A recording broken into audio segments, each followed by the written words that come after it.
Hello guys, good evening. मैं हूं Navneet Sharma. Text dose channel से आपका स्वागत करता हूं। आपको पता है 22-23 असेसमेंट ईयर की I T R 1 and 4 department ने ऑफलाइन यूटिलिटी डिप्लॉय कर दी है पोर्टल पे। मैं आपको उसकी जानकारी देने जा रहा हूं।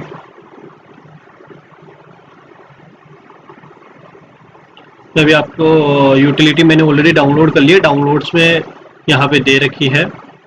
मैं जस्ट आपको दिखा देता हूँ कहाँ पे यूटिलिटी अवेलेबल होगी। incometax.gov.in पोर्टल पे जाइए। उसमें डाउनलोड्स का सेक्शन आ रहा है, यहाँ पे डाउनलोड्स पे क्लिक करिए। Assessment year 22-23 by default select किया हुआ है। यदि सेलेक्ट नहीं किया है तो सेलेक्ट कर लीजिए एंड बाद में यहाँ पे यूटिलिटी पे क्लिक करिए। यूटिलिटी डाउनलोड हो जाएगी। अभी ITR 1 एंड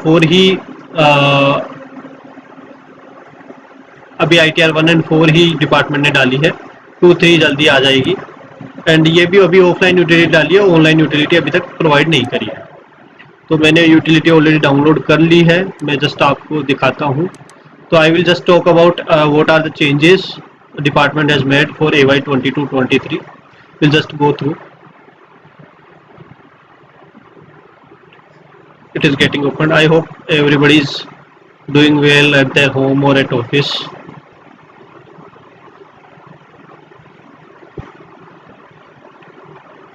थोड़ा टाइम लेगी यूटिलिटी। जब फर्स्ट टाइम इंस्टॉल करते हैं तो इट टेक्स सम टाइम। और जो पहले की यूटिलिटी है, मान लो आपने पहले भी कभी डाउनलोड करी हो 20, 21, 22 की, तो वो जस्ट रिप्लेस हो जाएगी। बट अभी one more thing I want to highlight. Department ने इफ डिपार्टमेंट ने अभी JSON अपलोड करने का ऑप्शन नहीं दिया है। आप यूटिलिटी डाउनलोड करके अपनी ITR रेडी कर सकते हैं, JSON जनरेट कर सकते हैं, बट आप उसको अपलोड नहीं कर सकते। आई होप जल्दी वो फंक्शनलिटी आ जाएगी और ऑनलाइन यूटिलिटी भी आ जाएगी।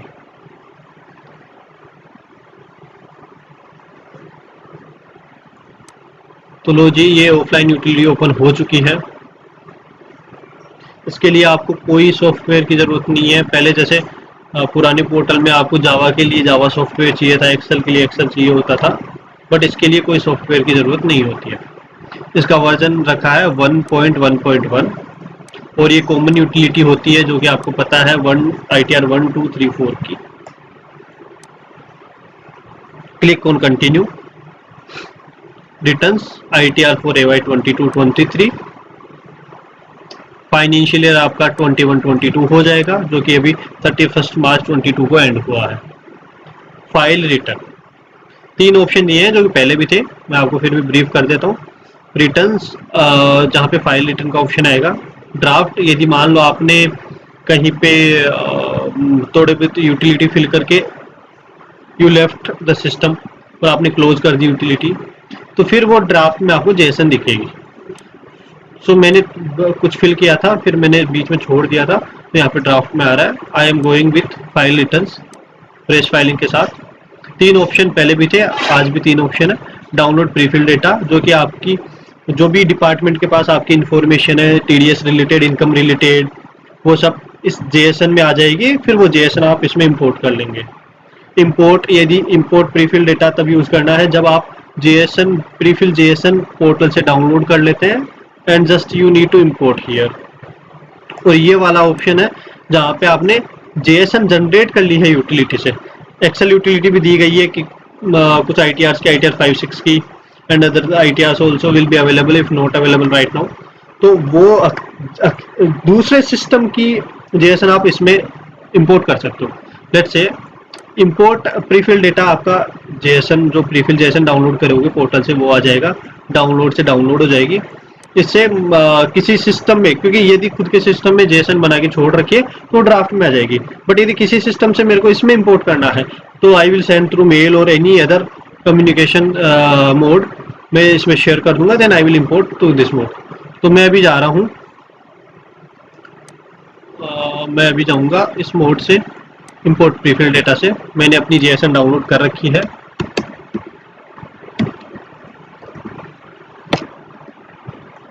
AY 22-23 proceed. यस, ये पॉपअप इसलिए आ रहा है क्योंकि ऑलरेडी ड्राफ्ट में मेरी जेएसएन सेव है, तो वो उसको रिप्लेस कर देगा। क्लिक ऑन अटैच फाइल, फिर आपको अपनी फाइल सेलेक्ट करनी है, जेएसएन जो भी आप पोर्टल से डाउनलोड करेंगे। प्रीफिल, यहाँ पे बेसिक डिटेल्स आ जाती हैं। यहाँ पे भी ये प्रीफिल होगा डेटा, जो भी डिपार्टमेंट के पास डेटाबेस है उसके अकॉर्डिंग। तो इंडिविजुअल ऑलरेडी प्रीफिल्ड है। यहाँ पे आप देखेंगे ITR 1 and 4 he drop down में दे रखी है, तो 2 ही ITRs अभी तक अवेलेबल करवाई है। तो ITR 1 I am selecting here.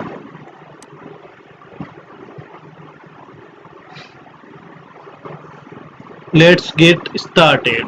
यहाँ पे कुछ आपको जनरल हेल्प दे रखी है, FAQs दे रखी हैं। आप देख सकते हैं कि कैसे ITR को फाइल कर सकते हैं, कुछ क्या डॉक्यूमेंट्स आपको चाहिए होंगे, किस केस में कर सकते हैं, कोई और भी फाइल कर सकता है क्या आपके ITR, वो ऑप्शन यहाँ पे दे रखे हैं। तो मैं आगे बढ़ रहा हूँ। Let's get started.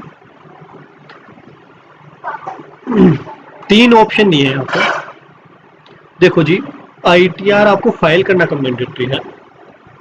इंडिविजुअल के केस में ITR 1 आपको पता ही है, इंडिविजुअल जो कि रेसिडेंट है उसी के लिए एप्लीकेबल है। तो इंडिविजुअल के केस में एज हो सकती है नॉर्मल सिटीजन जो कि 60 ईयर से नीचे हो, 60 to 80 सीनियर सिटीजन एंड 80 से ऊपर सुपर सीनियर सिटीजन। तो वहाँ पे लिमिट है, टैक्सेबल लिमिट 2.5 लाख और 3 लाख और 5 लाख जो भी एप्लीकेबल है। तो यदि बेसिक एग्जेम्पशन से ज़्यादा होगी, इन लिमिट से ज़्यादा होगा, तो आपको ITR फाइल करना है।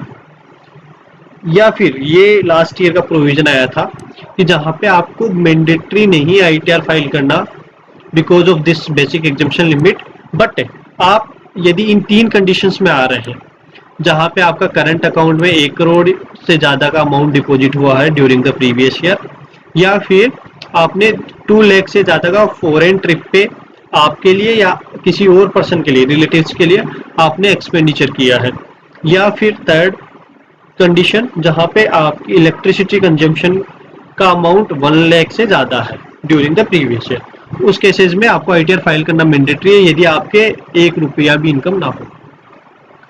अभी इस साल ये नया चेकबॉक्स ऐड किया है, are you required to file return as per other conditions prescribed under clause 4 of 7th proviso to 139 section 139(1).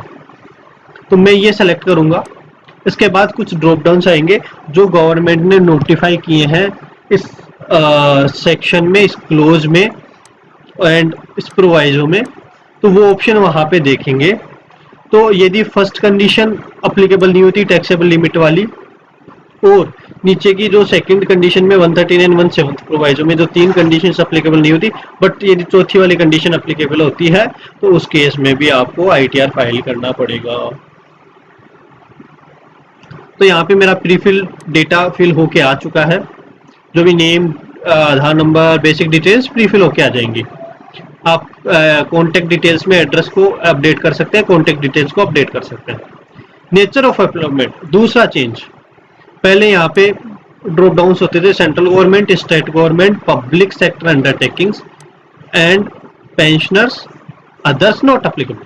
But अभी क्या किया है डिपार्टमेंट ने, पेंशनर्स को बाइफर्केट कर दिया है, पेंशनर को sector wise, CG central government pensioners, state government pensioners, public sector undertaking pensioners and other pensioners.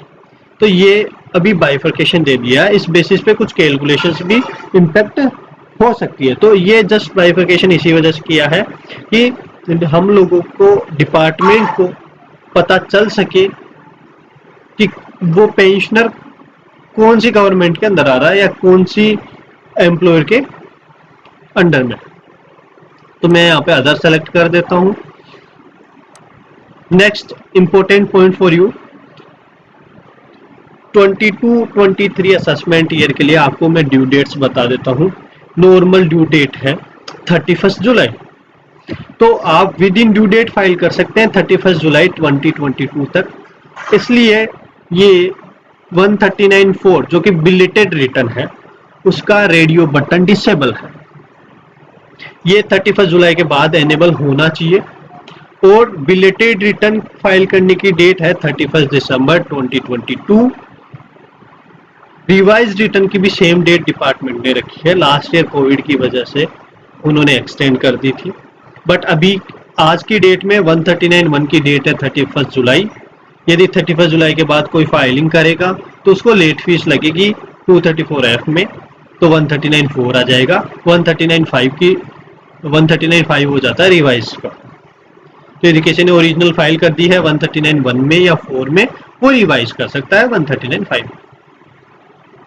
यहाँ पे पहले दो सेक्शंस और आया करती थी 148 के बाद, 153A एंड 153C। वो दोनों सेक्शन डिलीट हो चुकी हैं लास्ट ईयर से ही, तो वो अब ऑप्शंस में नहीं है। I am selecting 139(1) because I am filing within due date. मैं इसको सेलेक्ट करके प्रोसीड करता हूँ। ये क्वेश्चन लास्ट ईयर ऐड हुआ था, are you opting for new tax regime under section 115 BAC। Government ने एक नया रिजीम लॉन्च किया था 115 BAC का, जहाँ पे टैक्स रेट्स कम थी बट आपको डिडक्शंस और एग्जेम्पशंस भी नहीं मिलती थी, कुछ लिमिटेड एग्जेम्पशंस मिलती थी। तो सैलरी पर्सन के लिए, या मैं बोलूँ अदर देन बिजनेस और प्रोफेशन वालों के लिए, ये ऑप्शन हर एक साल रहेगा। एक बार मतलब हर साल वो बंदा चूज कर सकता है ओल्ड रिजीम में जाना है, न्यू रिजीम में जाना है। बट जो बिजनेस वाले लोग हैं, जो ITR 3 भरेंगे या 4 भरेंगे, वो यदि एक बार इस ऑप्शन को ऑप्ट कर लेते हैं 115 BAC जो कि न्यू रिजीम है, तो उसके बाद उन लोगों को हर एक साल वो ही फॉलो करना पड़ेगा जब तक कि जो स्पेसिफिक कंडीशंस है वो फुलफिल ना हो।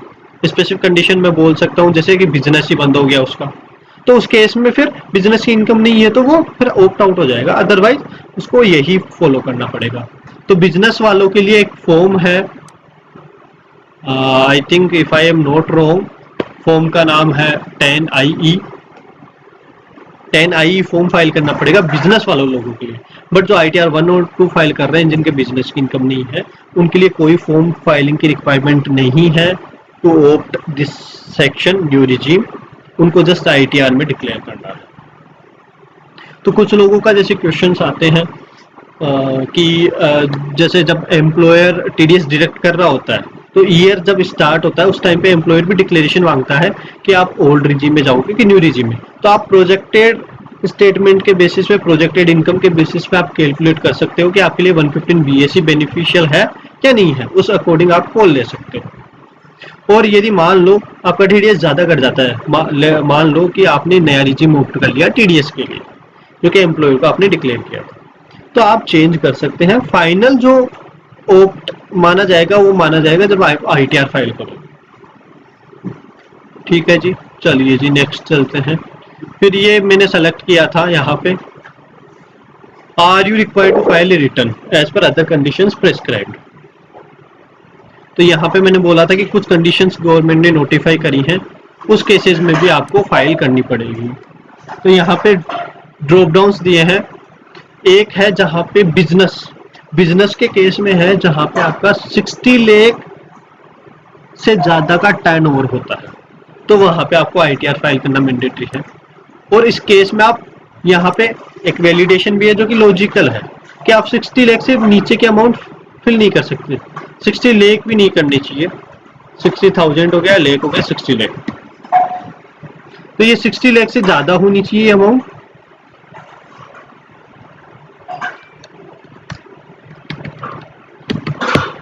ये देखिए ये 60 से नीचे नहीं, 60 लाख से नीचे नहीं होनी चाहिए, तो 60 लाख मिनिमम यहाँ पे अमाउंट होनी चाहिए। आप एरर मैसेज भी रख सकते हैं। बिजनेस के लिए 60 लाख की लिमिट रखी है, प्रोफेशन के लिए 10 लाख रुपीस, तो 10 लाख से नीचे फिल नहीं कर पाऊंगा, 10 लाख रुपीस मिनिमम मेरी अमाउंट होनी चाहिए। और इस केस में यदि मैं किसी और कंडीशन में फॉल नहीं कर रहा but I am professional and profession की ग्रोस रिसीट मेरी 10 लाख से ज़्यादा है, उस केस में मेरे को ITR फाइल करना मैंडेटरी है। थर्ड ऑप्शन TDS या TCS कलेक्टेड, उसका भी दिया है। यदि 25,000 को 25,000 रुपीज या उससे ज़्यादा का यदि TDS डिडक्ट हुआ है या फिर TCS कलेक्ट हुआ फॉर माई पैन, तो मेरे को रिटर्न फाइल करना मैंडेटरी है। एक ऑप्शन ये है। देन फोर्थ ऑप्शन है जो सेविंग बैंक के लिए दिया है। यदि सेविंग बैंक में जो पैसा जमा करा है वो 50 लाख या 50 लाख से ज़्यादा है ड्यूरिंग द प्रीवियस ईयर, तो उस केस में भी आपको रिटर्न फाइल करना मैंडेटरी है। तो यहाँ पे मैं इनको डिलीट कर देता हूँ। I just explain everything about it. ये वो आपका बैंक डिटेल है जो कि आपकी प्रीफिल होके आएगी। यदि आपके मल्टीपल बैंक्स हैं तो मल्टीपल बैंक्स आ जाएंगे, बट जो पॉइंट ध्यान में रखना वो कि एक बैंक आपका रिफंड के लिए सेलेक्ट होना चाहिए, और वो रिफंड तभी आएगा अकाउंट में जब आपका बैंक प्री वैलिडेट है। यदि प्री वैलिडेट बैंक नहीं है तो डिपार्टमेंट रिफंड इशू नहीं करेगा। कंफर्म। अच्छा, मैंने इसको नो नहीं किया था, नो कर दिया है। कंफर्म। Personal information done. यहाँ पे जो क्वेश्चनर आते थे, विजार्ड बोलते हैं इसको, तो यहाँ से आप डायरेक्ट सेलेक्ट कर सकते हो। तो मैं यहाँ पे कुछ नहीं फिल कर रहा, मैं इनको स्किप कर रहा हूँ, इनमें कोई चेंजेस नहीं है। यहाँ पे यदि आप जो भी आपको डिडक्शंस दे रखी है, इनकम्स दे रखी है, तो यहाँ पे फिल करोगे तो यहाँ से जो शेड्यूल है, शेड्यूल में पॉपुलेट हो जाएगा, बट आपको हर एक शेड्यूल ही वेरीफाई करना है। तो बेटर मैं वहाँ पे जाके भरूंगा।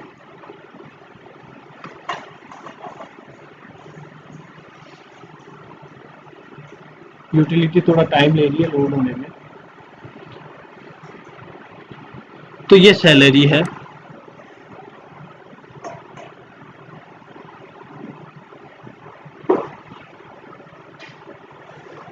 सैलरी इनकम कुछ भी। मैं इसको एडिट कर रहा हूँ, मैंने पहले ये फिल करी थी, अभी मैं इसको एडिट कर देता हूँ। 10 लाख रुपीज, ठीक है जी। तो यहाँ पे 17(1), 17(2), 17(3) ये पहले भी थी। AIS वर्ड भी यूज किया है। सेक्शन 17(1) के अकॉर्डिंग आप भर सकते हो, या फिर AIS के डेटा के अकॉर्डिंग भी आप फिल कर सकते हो। बट डिपार्टमेंट ने पहले नोटिफिकेशन सर्कुलर इशू किया था, क्योंकि कुछ मिस्टेक्स थी AIS में, AIS के बेसिस पे प्रीफिलिंग हो रही थी। Due to some mistakes government ने बोला है कि AIS प्रीफिलिंग के लिए काम में लिया जा सकता है, बट डेटा वेरीफाई करने के लिए इसको काम में नहीं लिया जाएगा। तो प्रोसेसिंग के यूज के लिए AIS का कोई यूज नहीं है अभी। यहाँ पे एक ये नई सेक्शन आई है, सेक्शन 89A। मैं आपको थोड़ा एक्सप्लेन कर देता हूँ। ये सेक्शन है कि कोई बंदा जो कि करंट ईयर में, करंट प्रीवियस ईयर में, यदि AY 22-23 की बात करूँ तो प्रीवियस ईयर हो गया मेरा 21-22, तो उस प्रीवियस ईयर में वो बंदा इंडियन रेसिडेंट है, बट उसका कोई अकाउंट बाहर की कंट्री में है जो कि नोटिफाई गवर्नमेंट करेगी। तो अभी के केस में इन्होंने 4 कंट्रीज नोटिफाई करी हैं जो कि ड्रॉप डाउन में दे रखी है, USA, UK and northern Ireland and Canada, 4 countries. तो वो बंदा, उस बंदे का बाहर की कंट्री में, नोटिफाइड कंट्री में रिटायरमेंट बेनिफिट अकाउंट है, और जब उसने खुलवाया वो अकाउंट, या फिर जब भी वो रह रहा था वहां पे, तो उस टाइम पे वो वहां का रेसिडेंट था एंड इंडिया का नॉन रेसिडेंट था।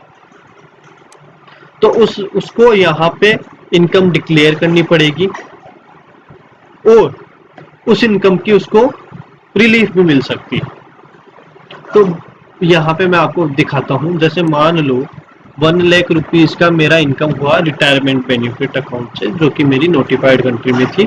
यहाँ मैंने USA सेलेक्ट किया, तो USA में मेरा रिटायरमेंट बेनिफिट अकाउंट था पहले, जब मैं इंडिया का नॉन रेसिडेंट था, बट वहाँ का रेसिडेंट था USA।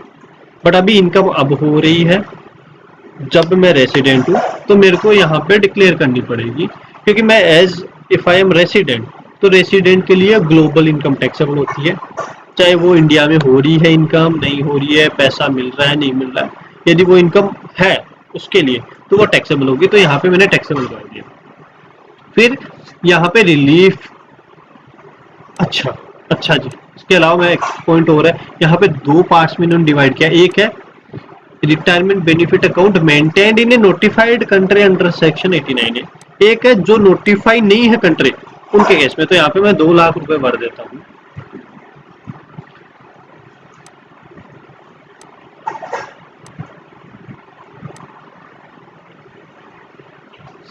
एग्जेम्पशन सेक्शन जो 10 वाली है सैलरी पर्सन के लिए, उनमें कोई चेंज नहीं है, सेम ड्रॉप डाउन है, तो मैं इनको स्किप कर रहा हूँ।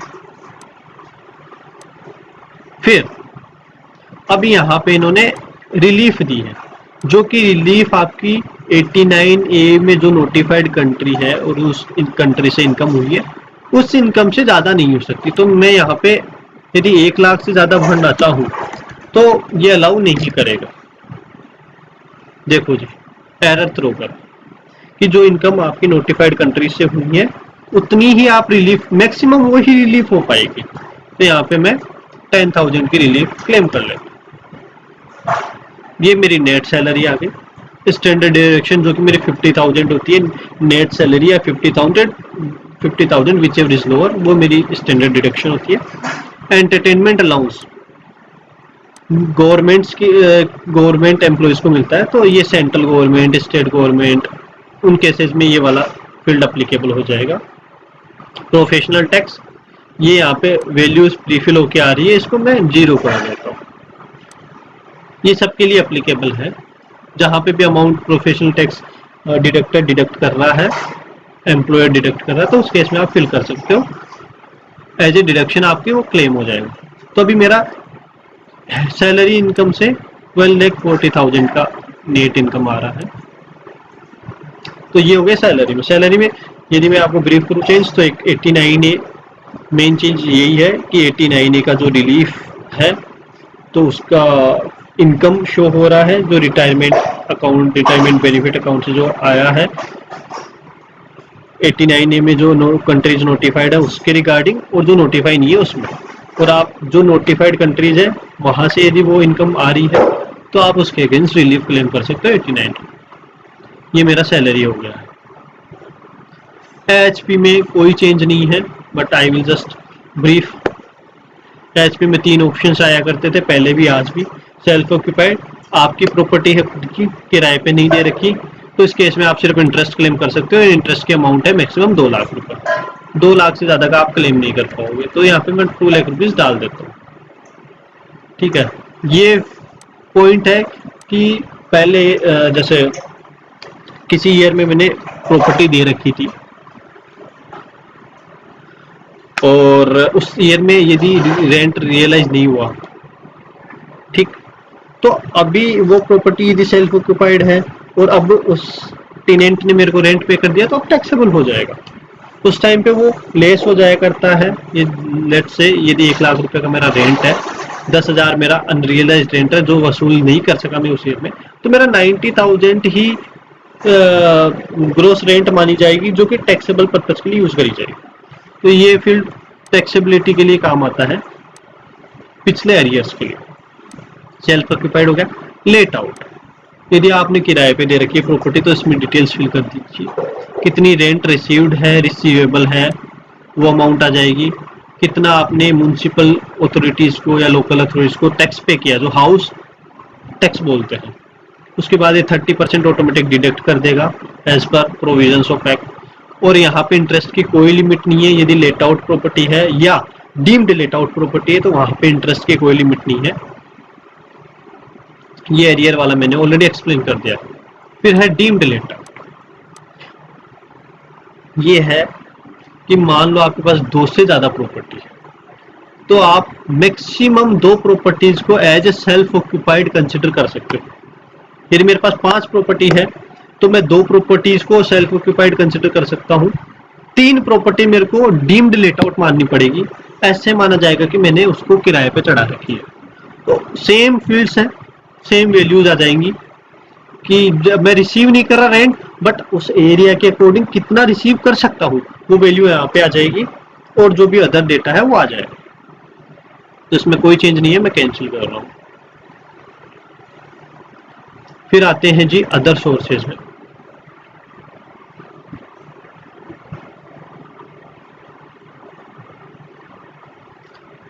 अदर सोर्सेज तो मैं यहाँ पे करता हूँ ऐड। ये जो अभी आप देख पा रहे हैं वो सारे ओल्ड ड्रॉप डाउन्स हैं। यहाँ पे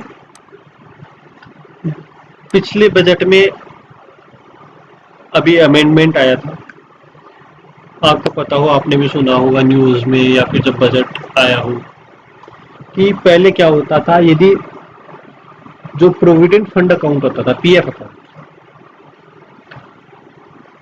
वहां से जो पैसा निकलता था वो एग्जाम्प्ट हुआ करता था। रिकॉग्नाइज्ड प्रोविडेंट फंड बोलते हैं उसको, वो एग्जाम्प्ट हुआ करता था।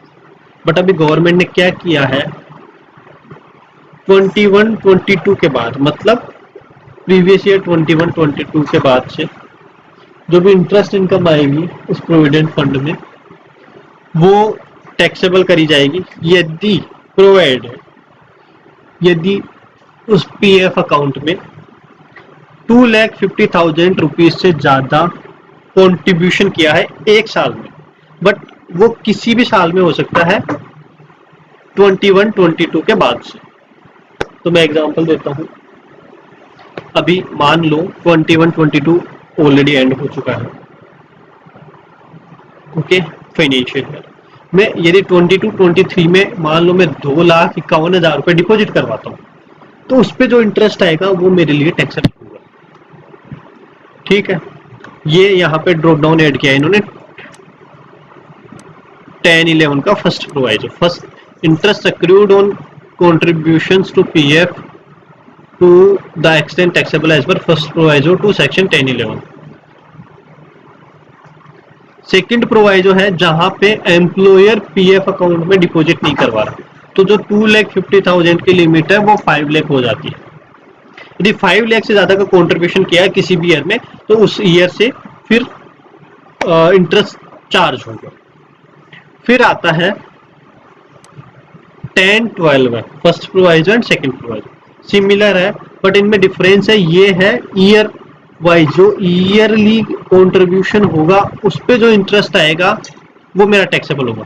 और सेकंड वाला है जो कि अक्यूमुलेटेड, जब मैं पैसा निकालूंगा, accumulated balance due and becoming payable to an employee, जो वो पेबल होगा तो अक्यूमुलेटेड जो बैलेंस होगा उस पे जो इंटरेस्ट रहेगा वो टैक्सेबल होगा। लेकिन उसमें भी सेम लिमिट है, 2,50,000 किसी भी ईयर में किया हो कंट्रीब्यूशन, और यदि एम्प्लॉयर कंट्रीब्यूट नहीं कर रहा तो वो लिमिट 5 लाख की हो जाती है। यहाँ पे 4 ड्रॉप डाउन है, चारों में से आप एक ड्रॉप डाउन ही सेलेक्ट कर सकते हो, चारों तो अप्लीकेबल होंगे नहीं, या तो ड्यूरिंग द एम्प्लॉयमेंट होगा या फिर रिटायरमेंट का टाइम होगा, और उसमें भी एक ही ऑप्शन होगा दोनों में, या तो वो एम्प्लॉयर कंट्रीब्यूट कर रहा होगा तो फर्स्ट प्रोवाइजो, कंट्रीब्यूट नहीं कर रहा तो सेकंड प्रोवाइजो।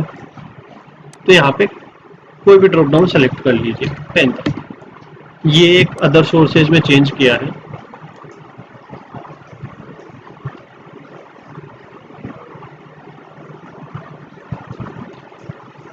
तो इनकम के 3 शेड्यूल हैं इसमें, वो इसमें शो कर दिए हैं।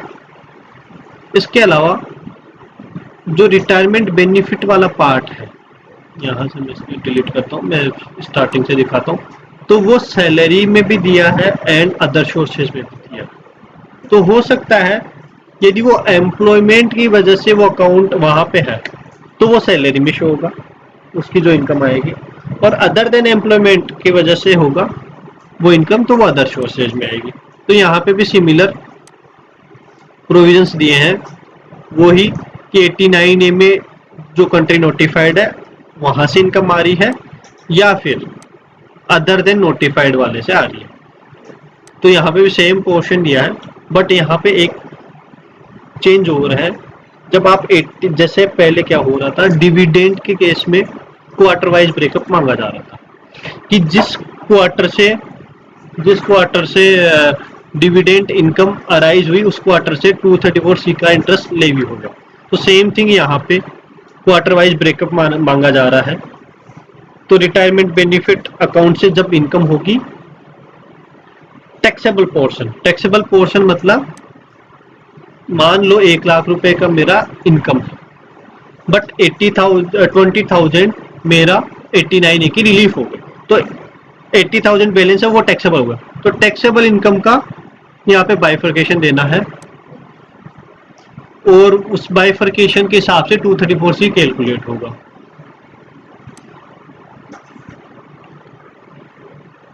तो ये हो गया अदर सोर्सेज। अब चलते हैं, रिलीफ वाला सेम ही वैलिडेशन यहाँ पे है कि जो इनकम है नोटिफाइड कंट्रीज से जो इनकम हो रही है उससे ज़्यादा आप रिलीफ क्लेम नहीं कर सकते। एग्जम्प्ट इनकम में कोई चेंज नहीं है। तो मेरी अभी ग्रोस टोटल इनकम आ रही है 12,12,53,026 रुपीज। मैंने कंफर्म कर दिया है।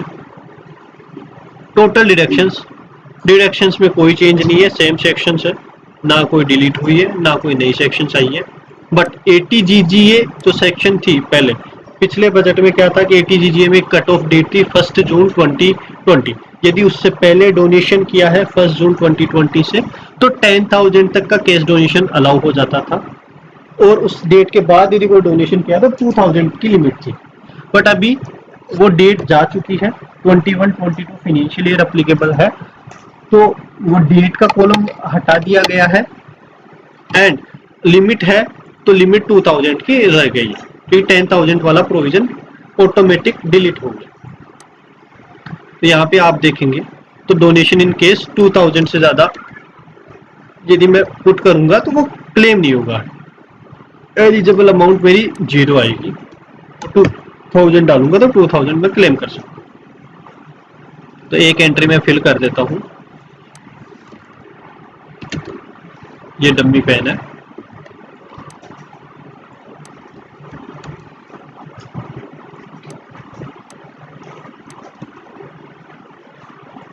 यहाँ 10,000 फिल करूंगा अदर मोड में। अदर मोड में मतलब अदर देन केस तो वो तो अलाउ हो ही जाएगा, सब्जेक्ट टू माई GTI। तो ये 12,000 यहाँ पे अलाउ हो गया, ऐड कर देंगे।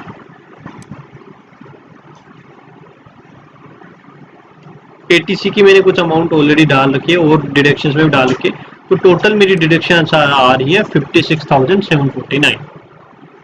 एक चेंज और था, ATCCD2 यदि एम्प्लॉयर स्पेसिफिक पेंशन फंड जो बोले, यदि एम्प्लॉयर पेंशन फंड में डिपॉजिट करवाता है फॉर एम्प्लॉय, तो सेंट्रल गवर्नमेंट के केस में था कि वो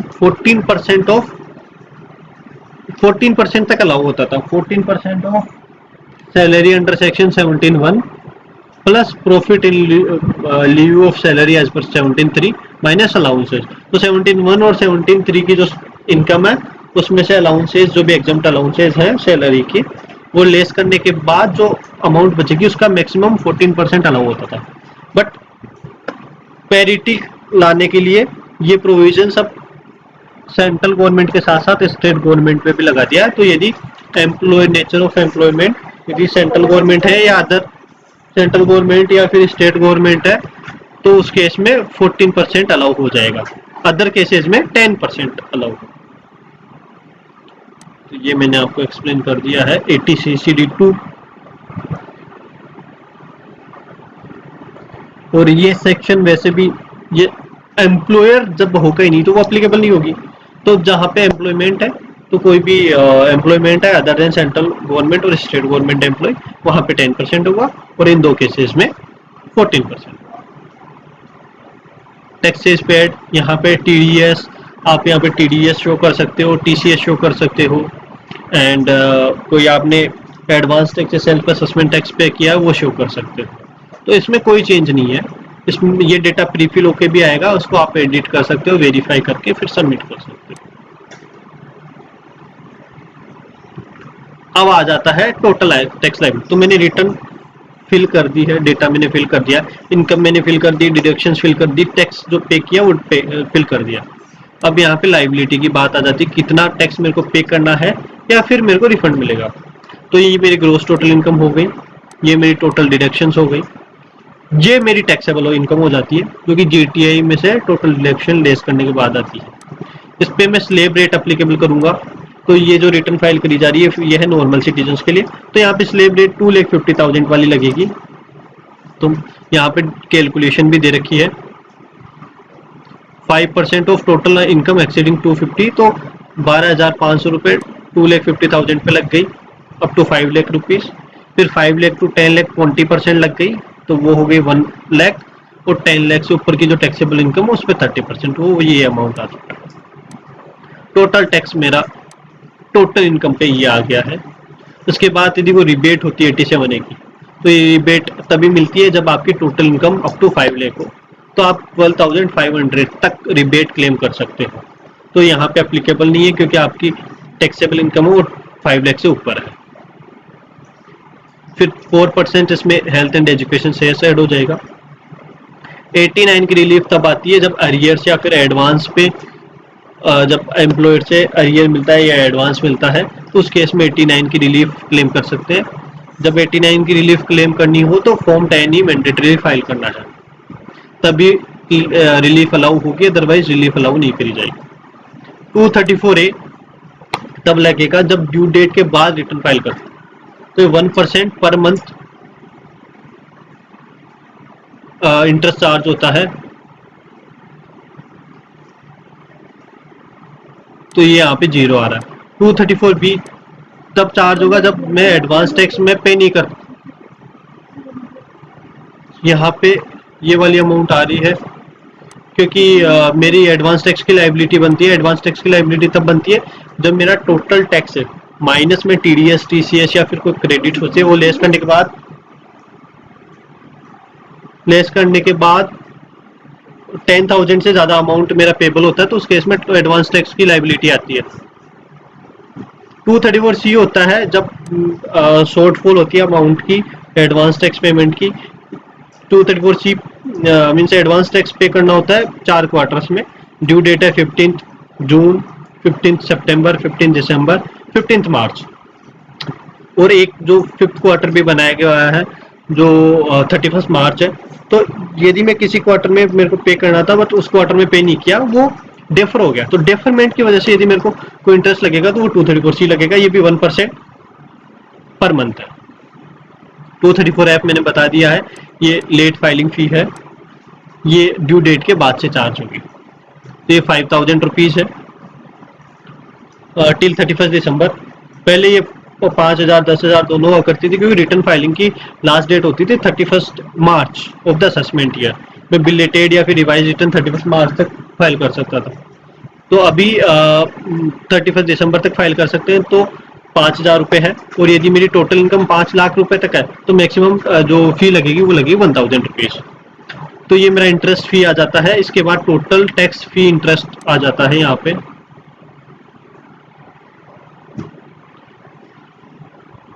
ये आ जाती है टोटल टैक्स लाइबिलिटी 1,87,586, और मैंने इतना पे किया है जो कि मैंने टैक्स पेड शेड्यूल में दिखाया है। TDS TCS advance tax self assessment tax सबका टोटल मिला के यहाँ पे आता है। अभी नेट पे वाली आ रहा है, तो अभी पे कर सकते हैं या पे लेटर कर सकते हैं। पे लेटर कर दिया है, फिर उसके बाद आप रिटर्न्स प्रीव्यू कर सकते हैं। प्लेस में कुछ भी लिख दीजिए आप, मैं जहाँ से फाइल करी जा रही है वो प्लेस में वो लिखना है, तो मैं अभी बेंगलोर लिख देता हूँ यहाँ पे।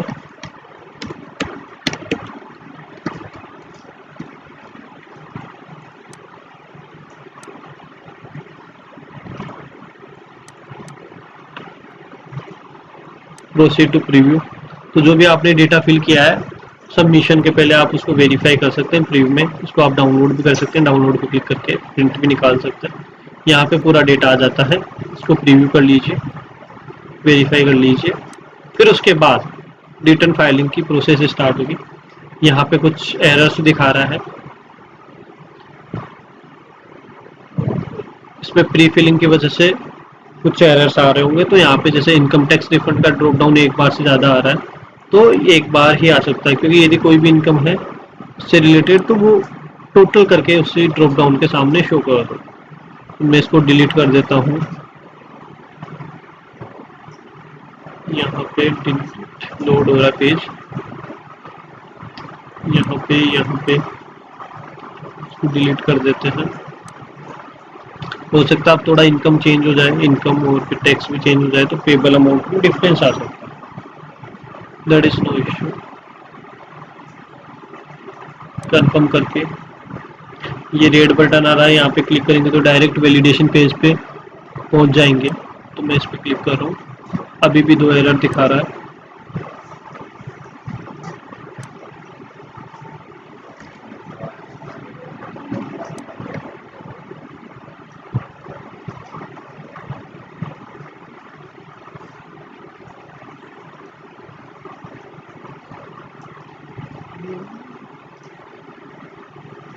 इसको एडिट कर, इसको सबको डिलीट कर दे रहा हूँ, कुछ प्रीफिलिंग की वजह से इशू आ रहा है।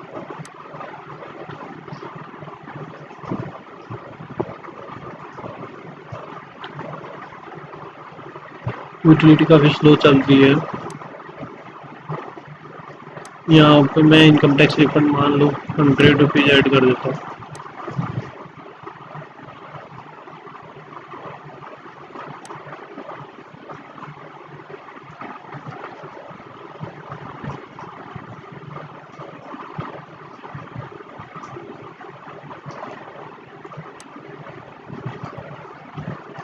अभी चलते हैं, प्रोसीड करते हैं। पे नाउ कैंसिल। पे नाउ से ये NSDL की साइट पे ले जाएगा, वहाँ पे आप डिटेल्स फिल करके पे कर सकते हैं। फिर से प्रीव्यू में आ गए,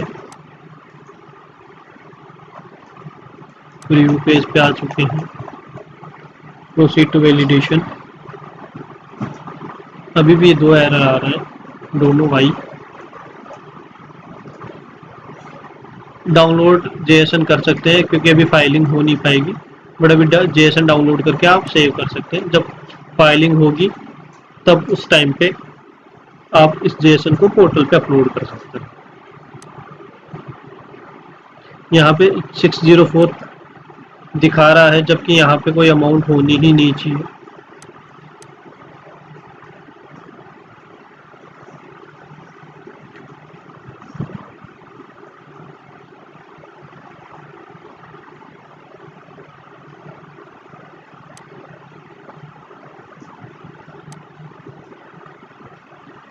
तो अभी के लिए आप JSON डाउनलोड करके रख सकते हैं, जब अपलोड फंक्शनलिटी अवेलेबल हो जाए पोर्टल पे तो उस टाइम पे अपलोड कर सकते हैं। तो थैंक्स। और यदि कोई डाउट हो तो कमेंट बॉक्स पे डाल दीजिए, you will get reply. ITR1 से रिलेटेड जो भी चेंजेस थे वो कंप्लीट हो चुके हैं। Thank you for joining the session, viewing the session.